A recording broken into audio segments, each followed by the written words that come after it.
நிலையான புகழுக்குரிய தூய்மை மிகு நற்கருணைக்கு எல்லா காலமும் ஆராதனையும் புகழும் ஆட்சியும் உண்டாக கடவது. நிலையான புகழுக்குரிய தூய்மை மிகு நற்கருணைக்கு எல்லா காலமும் ஆராதனையும் புகழும் ஆட்சியும் உண்டாக கடவது. நிலையான புகழுக்குரிய தூய்மை மிகு நற்கருணைக்கு எல்லா காலமும் ஆராதனையும் புகழும் ஆட்சியும் உண்டாக கடவது. ஆண்டவர் இயேசுவுக்குள் பிரியமான சகோதர சகோதரிகளே, அல்லேலூயா. நம்முடைய கடவுளை புகழ்ந்து பாடுவது நல்லது, அவரை புகழ்வது இனிமையானது, அதுவே ஏற்புடையது என்று நாம் திருப்பாடல் 147 இறைவார்த்தை 1 வாசிக்கின்றோம். பிரியமானவர்களே, நம் கடவுள் நமக்கு எண்ணிலடங்கா நன்மைகளை செய்து கொண்டிருக்கிறார். எருசலேமை மீண்டும் கட்டி எழுப்புகின்றார். நாடு கடத்தப்பட்ட இஸ்ரேலை கூட்டி சேர்க்கின்றார். உடைந்த உள்ளத்தாரை குணப்படுத்துகின்றார். அவர்களின் காயங்களை கட்டுகின்றார் என்று சொல்லி கடவுளுடைய வியத்தகு செயல்களை நாம் திருப்பாடல் 147 வாசிக்கின்றோம். பிரியமான பிள்ளைகளே, இது அப்பத்தின் வடிவில் உயிருள்ள தெய்வம் நற்கருணை ஆண்டவர் தன்னுடைய பிரசன்னத்தை வெளிப்படுத்தி கொண்டே இருக்கிறார். இந்த ஆண்டவரை புகழ்வது ஏற்புடையது, சால்புடையது. ஆகவே இந்த ஆண்டவர்கிட்ட, ஏசப்பா தெய்வமே, கடந்த நாட்கள் முழுவதுமாக நீர் எங்களை காத்து வழிநடத்திற கிருபைக்காக, உம்முடைய உடனிருப்பிற்காக நன்றி என்று சொல்லி கடந்த காலத்தில் செய்த அரும் செயல்கள், ஏதோ நம்முடைய காயங்களுக்கு கட்டுகளை போட்டிருக்கிறார், சுகம் கொடுத்திருக்கிறார். இப்படிப்பட்ட ஆசீர்வாதங்களை எல்லாம் நாம் பெற்றிருக்கிறோம். இவற்றையெல்லாம் நினைத்து கரங்களை தட்டி நாம் பக்தியோடு ஆண்டவரை பாடுவோம், பங்கெடுப்போம்.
ஆண்டவரே, உன்னத தேவனாக ஆண்டவரே, எங்கள் மத்தியில் நீர் வாசம் செய்து கொண்டிருக்கக்கூடிய உடைய உடனிருப்பிற்காக நாங்கள் நன்றி செலுத்துகிறோம். எருசலேமின் மதில்களை கட்டி எழுப்புகின்றீர் என்று நாங்கள் எவ்வாறு திருப்பால் 147 இறை வார்த்தை 2 நாங்கள் வாசிக்கின்றோம். அதே போல் அன்பு தகப்பனே, எங்களுடைய கடந்த கால வாழ்வில் இடிந்து போன எங்களுடைய வாழ்வை நீர் கட்டி எழுப்பக்கூடிய கடவுளாயிருக்கிறீர். இதோ நாங்கள் நம்பிக்கை இழந்து போன பொழுது நீர் எங்களுக்கு நம்பிக்கையை கொடுக்கக்கூடிய உன்னதமான தெய்வமாய் இருக்கிறீர். ஆண்டவரே, எப்படி எங்களுடைய வாழ்வை அமைத்துக் கொடுக்க வேண்டும், அமைத்துக் கொள்ள வேண்டும் என்கிற தகுந்த ஆலோசனைகளை கொடுக்கக்கூடியவராக, யோசனையினால் எங்களை வழிநடத்தக்கூடிய கடவுளாய் இருக்கிற ஆண்டவரே, தெய்வமே, இமட்டுமாய் நீர் எங்களை தாங்கின கிருபைக்காக, ஆலோசனைகளை கொடுத்து வழிநடத்தி வருகிற கிருபைக்காக நன்றி செலுத்துகிறோம் என்று சொல்லி நம்மையே நாம் ஆண்டவருடைய பிரசன்னத்திற்கு முன்பாய் அர்ப்பணித்து நம்பிக்கையோடு நாம் ஜெபிப்போம்.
ஆண்டவர் இயேசுவுக்குள் பிரியமான சகோதர சகோதரிகளே, இன்றைய நாளினுடைய சிந்தனைக்காக நாம் எடுத்துக்கொண்டிருக்கக்கூடிய இறைவார்த்தை பகுதி தொடக்க நூல் புத்தகம் அதிகாரம் 16, இறைவார்த்தைகள் 7 முதல் 11 வரை.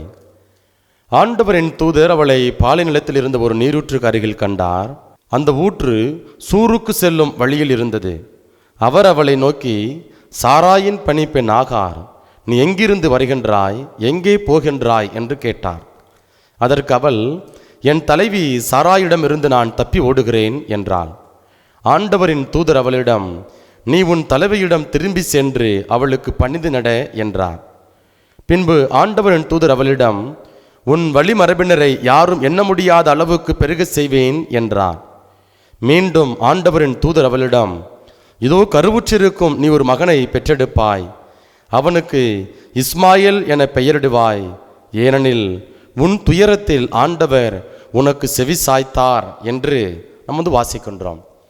ஆண்டவருக்குள் பிரியமான சகோதர சகோதரிகளே, இந்த இறைவார்த்தை பகுதியை பல நேரங்களில் பல முறை நம்ம என்ன செஞ்சுருப்போம் அப்படின்னா வாசிச்சிருப்போம். ஆனால் அதில் ஒரு ஆழமான ஒரு வாழ்வியல் செய்தி நமக்கு கொடுக்கப்படுகிறது. என்ன அப்படின்னா, இந்த கதை நமக்கு தெரியும். ஆகார் சாராய் என்ன நடக்குது, ஆபிரகாமுக்கும் சாராவுக்கும் குழந்தை பாக்கியம் கிடைக்கல. அதில் என்னென்ன ஒரு விதமான வருத்தம், எல்லா விதமான ஆசீர்வாதங்களும் கொடுக்கப்பட்டன. அதில் ஒரு விதமான வருத்தம் என்னென்ன அப்படின்னா, ஆபிரகாமுக்கும் சாராவுக்கும் இருக்கிறது.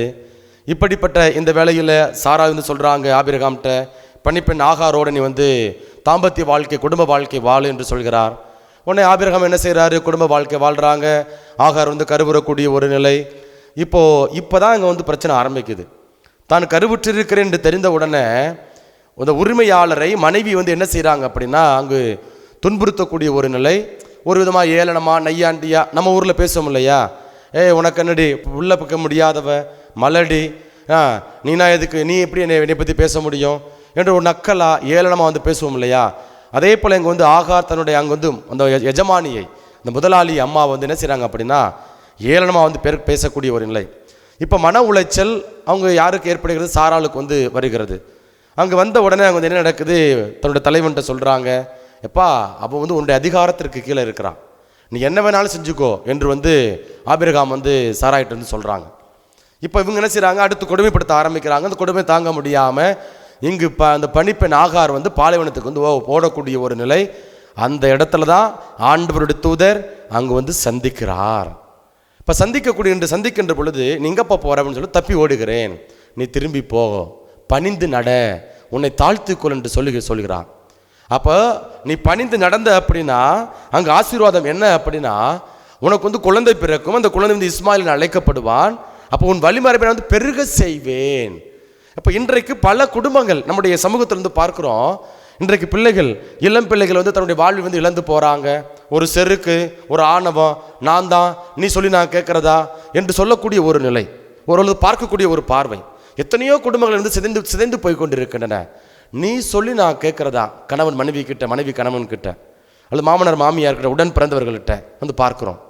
அப்போது நீ சொல்லி நான் கேட்பதா என்கிற ஒரு மனநிலை தான் இன்றைக்கு நம்முடைய பல நேரங்களில் நமக்கு இது எல்லாத்துக்குமே இருக்கிறது. ஒருவேளை ஆகார் அப்படி நினச்சிருந்தாங்க அப்படின்னா அந்த இனம், அந்த அவருக்கு பிறக்கக்கூடிய அந்த மகன் அங்கே என்ன அவருடைய இனம் பழுகி பெருகி இருக்குமா? அது மிகப்பெரிய ஒரு கேள்விக்குறியாக இருக்கிறது. அப்போ இன்றைய நம்முடைய வாழ்க்கையில் ஆசீர்வாதங்களை நாம் பெற்றுக்கொள்வதற்கு பல காரியங்களும் தடையாக இருக்கின்றன. அதில் ஒரு காரியம் ஆண்டவருடைய வார்த்தைக்கு கீழ்ப்படியாமல் இருப்பது. இங்கே இந்த ஆகாரம் என்ன செய்கிறாங்க அப்படின்னா, நீ போப்பா, உனக்கு பிறக்கக்கூடிய குழந்தைக்கு சாரால் தேவைப்படுகிறான், அவனுக்கு பாதுகாப்பு தேவைப்படுது, நீ பாட்டுக்கு நீ ஆற்றலோடு இருக்கிறேன், பலனோடு இருக்கிறேன், என்னால் எல்லாம் செஞ்சிட முடியும், அப்புறம் ஒரு சொந்த பலனை நம்பி நீ போகாத. நீ உன் சொந்த பலனை ஆற்றலை நம்பி போன அப்படின்னா உன் வாழ்க்கையில் சரிவை காண்பாய், தடுமாறி விழுந்துருவ, எழுந்து நடக்க முடியாது என்று அங்கே ஒரு மறைமுகமாக அங்கே ஆகாருக்கு ஆண்டவருடைய தூதர் உணர்த்துகிறார். அப்போ இன்றைக்கு பல நேரங்களில் நம்முடைய சமூகத்தில், நம்முடைய திருச்சபையில் பார்க்குறோம் என்ன அப்படின்னா, அன்று எப்படி ஆகார் ஆண்டவருடைய தூதருக்கு அவங்க கீழ்ப்படிந்து நடந்தாரோ, ஆசீர்வாதத்தை பெற்றுக்கொண்டாரோ, அதே போல் இன்றைய சமூகத்தில் நாம் என்ன செய்கிறோம் அப்படின்னா, குருக்களுடைய வார்த்தைக்கு நாம் கீழ்ப்படிவதில்லை. சாமியாருக்கு என்ன தெரியும், அவர் என்ன 10 வருஷம் படிச்சுட்டு வந்திருக்கிறார், அவ்வளோதானே. நான் டாக்டராக இருக்கிறேன், நான் லாயராக இருக்கிறேன், நான் வாத்தியாராக இருக்கிறேன், நான் என்ன சொல்கிறது, மிகப்பெரிய ஒரு பதவிகளை நான் வகித்து கொண்டு இருக்கிறேன், நான் எதுக்கு அவர் சொல்கிறத நான் கேட்கணும், அல்லது அவர்கிட்ட என்ன காசாக இருக்கா, பணமாக இருக்குது, அவர் சொல்லி நான் கேட்கணுமா என்கிற ஒரு மமதை, ஒரு ஆணவம் இருக்கின்ற பொழுது நம்முடைய வாழ்க்கையில் குருவானவர், நாங்கள் படிக்கலதான்ப்பா, வளர்ந்து 10 வருடம் 12 வருட பயிற்சி இருக்கிறது, ஆனால் எங்களுக்கு தேவையான ஞானத்தை, மக்களை எப்படி வழிநடத்த வேண்டும் என்கிற அந்த ஞானத்தினை கடவுள் எங்களுக்கு கொடுத்திருக்கிறார். அப்போ குருக்கள் வழியாக ஆண்டவருடைய அந்த உபதேசம், ஆண்டவருடைய போதனை ஒவ்வொரு நாளும் நமக்கு கொடுக்கப்பட்டு கொண்டே இருக்கின்றன. அப்போ இந்த தவக்காலத்தில் இந்த 40 நாட்களில் கொடுக்கப்பட்டு கொண்டே இருக்கின்றன. அது சிறப்பான விதத்தில் நமக்கு கொடுக்கப்படுகின்றன. அப்போ இந்த 40 நாட்களில் ஆண்டவருடைய வார்த்தைக்கு, குறிப்பாக நான் குருவானவருடைய வார்த்தைக்கு நான் செவி மடுக்கிறேனா? கொஞ்சம் யோசித்து பார்ப்போம். எனக்கு குருவானவர் தேவையில்லை, திருச்சபை தேவையில்லை என்று நாம் அப்படியே பிரிந்து போகக்கூடிய ஒரு மனநிலை பார்க்குறோம். அப்படி பிரிந்து போனதுனால இன்றைக்கு நம்முடைய கிறிஸ்தவ சமயம் இப்படி பல பிரிவுகளாக கிடைக்கின்றன. ஒரே கடவுளை வழிபடுகிறோம், ஆனால் பாருங்கள் பல பிரிவுகளாக இருக்கக்கூடிய ஒரு நிலை. பிற சமயத்தார் நம்ம ஏளனமாக பேசக்கூடிய ஒரு நிலை. அப்போ பாருங்க, நமக்குள்ளாய் நாம் ஒருங்கிணைந்து நம்மை தாழ்த்தி கொண்டு ஆகாரை போல நம்ம திரும்பி எப்படி அந்த பணிப்பெண்கிட்ட போனாரோ அதே போல் ஒரே கடவுள் ஆண்டவர்கிட்ட நம்ம திரும்பி வந்தோம் அப்படின்னா நிச்சயமாக நம்முடைய சமூகம், நம்முடைய திருச்சபை, நம்முடைய சமயம் யாரும் குறை சொல்ல முடியாத அளவுக்கு ஒரு மிகப்பெரிய ஒரு சமயமாக, அதாவது ஆண்டவருடைய அருளை, அபிஷேகத்தை பெற்றுக் கொடுக்கக்கூடிய ஒரு சமயமாக நிலைத்து நிற்கும், உருவாகும். அதே போல் நம்முடைய குடும்பம், நீ சொல்லி கேட்கறதா நான் சொல்லி கேட்கறதா அப்படின்னு இல்லாமல் இணைந்து செயல்படுகின்ற பொழுது, ஒருவர் மற்றவரிடத்தில் தாழ்த்தி கொண்டு நடக்கின்ற பொழுது நிச்சயமாக நம்முடைய குடும்பம் மிகப்பெரிய ஒரு குடும்பமாக, செல்வ செழிப்புள்ள ஒரு குடும்பமாக, அருள் செல்வத்தாலும் பொருள் செல்வத்தாலும் நிரப்பப்பட்ட ஒரு குடும்பமாக இருக்கும். அதனால இன்றைய நாளில் எனக்கும் என் குடும்பத்துக்குமான உறவு, எனக்கும் கடவுளுக்குமான உறவு எப்படி இருக்கிறது? ஆகாரை போல நான் என்னை தாழ்த்த தயாரா? சிந்திப்போம். இந்த பாடல் வாயிலாக நம்மை நாம் ஒப்பு கொடுத்து, ஆண்டவரே அந்த கீழ்ப்படிதல் என்னும் அந்த புண்ணியத்தை, தாழ்ச்சி என்னும் அந்த புண்ணியத்தை எனக்கு தாங்கப்பா அப்படின்னு சொல்லி நம்மையே ஒப்பு கொடுத்து நாம் ஜெபிப்போம்.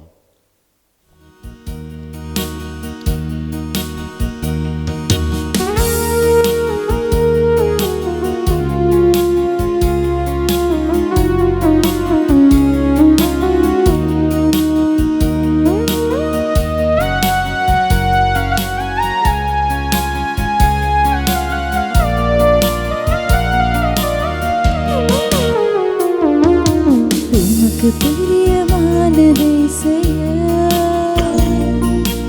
எனக்கு கற்றுத்தாரும் தெய்வமே. உமக்கு பிரியமானதை செய்ய எனக்கு கற்றுத்தாரும் தெய்வமே. நீரே என் தேவன், உம் நல்ல பரிசுத்த ஆவியானவர் செம்மையான வழியிலே நடத்த வேண்டுமே. செம்மையான வழியிலே நடத்த வேண்டுமே. மேக ஸ்தம்பமே, அக்கினி ஸ்தம்பமே, தேற்றும் தெய்வமே, துணையாளரே. மேக ஸ்தம்பமே, அக்கினி ஸ்தம்பமே, தேற்றும் தெய்வமே, துணையாளரே. உமக்கு பிரியமானதை செய்ய எனக்கு கற்றுத்தாரும் தெய்வமே. ஆமாண்டவரே, ஆகார் தன்னுடைய சொந்த விருப்பத்திற்கு அவர் நடந்தார். அப்பொழுது நீர் அவரை குறுக்கிட்டு தடுத்தாட்கொண்டு நீர் விரும்புகிறபடி அவருடைய வாழ்வை அமைத்துக் கொள்ள நீர் தகுந்த ஆலோசனைகளை கொடுத்தீர் ஆண்டவரே. அதே போல் அன்பு தெய்வமே, இது எங்களுடைய வாழ்க்கையில் நாங்கள் பல நேரம் எங்களுடைய விருப்பங்களை நிறைவேற்றிக் கொண்டிருக்கிறோம். என்னுடைய விருப்பத்தை நிறைவேற்றுவதற்கு நாங்கள் முனைப்போடு செயல்பட்டு கொண்டிருக்கிறோம். ஆண்டவரே, ஆகாரை நிர்வாறு தடுத்தாட்கொண்டீரோ, அதே போல எங்கள் ஒவ்வொருவரையும் நாங்கள் தவறாக போகின்ற பொழுது தடுத்தாட்கொள்ளும்படியாய் எங்களுக்கு தேவையான வழிகாட்டுதலை தந்தருளும்படியாய் ஒப்புக் கொடுக்கிறோம் ஆண்டவரே என்று சொல்லி நம்மையே நாம் ஒப்புக் கொடுத்து ஜெபிப்போம்.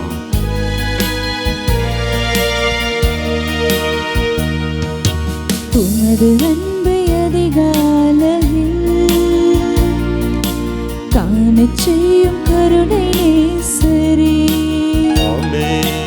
உமது அன்பை அதிகாலையில்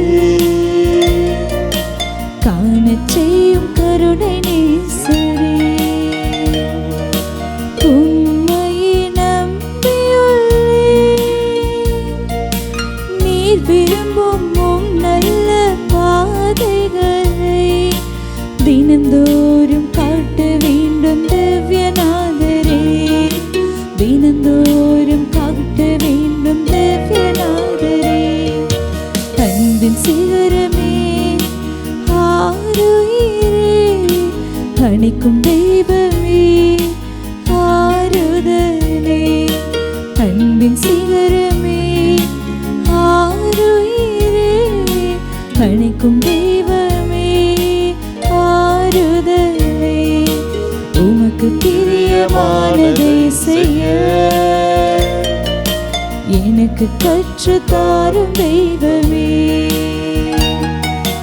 உமக்கு பிரியமானதை செய்ய எனக்கு கற்றுத்தாரும் தெய்வமே.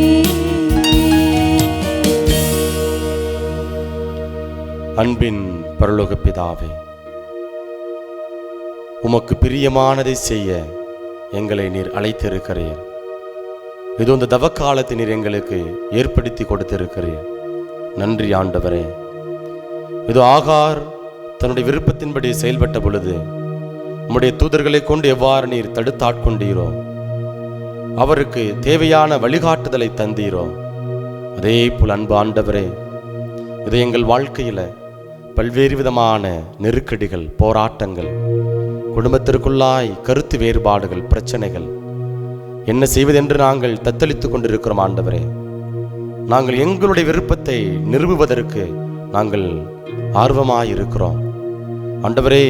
எங்களுடைய விருப்பத்தை நிறைவேற்றுவதற்கு நாங்கள் ஆசையோடு ஆர்வமாயிருப்பதனால் எங்கள் வாழ்க்கையில் நாங்கள் விரக்தியை, துன்பங்களை அனுபவிக்கிறோம் தகப்பனே. இயேசுவே ஆண்டவரே, இதோ இந்த தவக்காலத்தில் இந்த இறைவார்த்தை பகிர்வில் நாங்கள் கேட்டது போல ஆண்டவர், உமக்கு விருப்பமானதை செய்ய, உம்முடைய ஆலோசனையின்படி நடக்க ஆண்டவரே, உம்முடைய தூதர்களை கொண்டு எங்களை தடுத்தாட்கொள்ளும்படியாய் எங்களுக்கு தகுந்த வழிகாட்டுதலை நிறைவாய் கொடுத்துள்ளபடியாய் ஜெபிக்கிறோம் ஆண்டவரே. எங்களை நாங்கள் தாழ்த்தி கொண்டு உமக்கு கீழ்ப்படிந்து என்று நடக்க உம்முடைய திருவுளத்தை நிறைவேற்றக்கூடிய பிள்ளைகளாக வாழ வேண்டிய அருளை ஆசிரை எங்கள் ஒவ்வொருவருக்கும் தந்தரள வேண்டுமென எங்கள் ஆண்டவர் மீட்பெருமான இயேசுவின் நாமத்தில் ஒப்புக் கொடுக்கிறோம். எங்கள் ஜெபம் கேளும் நல்ல தகப்பனே, ஆமென்.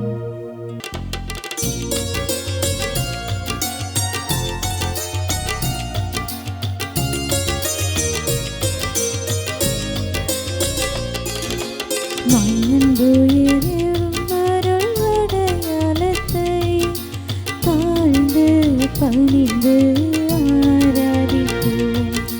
பழைய நியம முறைகள் அனைத்தும் இனி மறைந்து முடிவு பெறுக. புதிய நியம முறைகள் வருக. புலங்களாலே மனிதர் இதனை அறிய நம்பிக்கையின் உதவி பெறுக.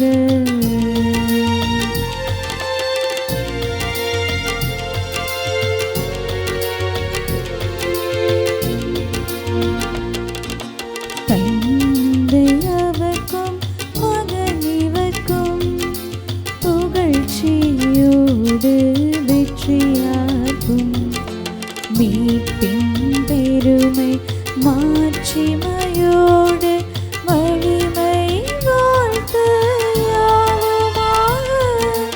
இருவரிடமாய் வருகின்றவராம் தூய ஆவி ஆனவர்க்கும் அளவில்லாத சம புகழ்ச்சி என்றுமே உண்டாகுக.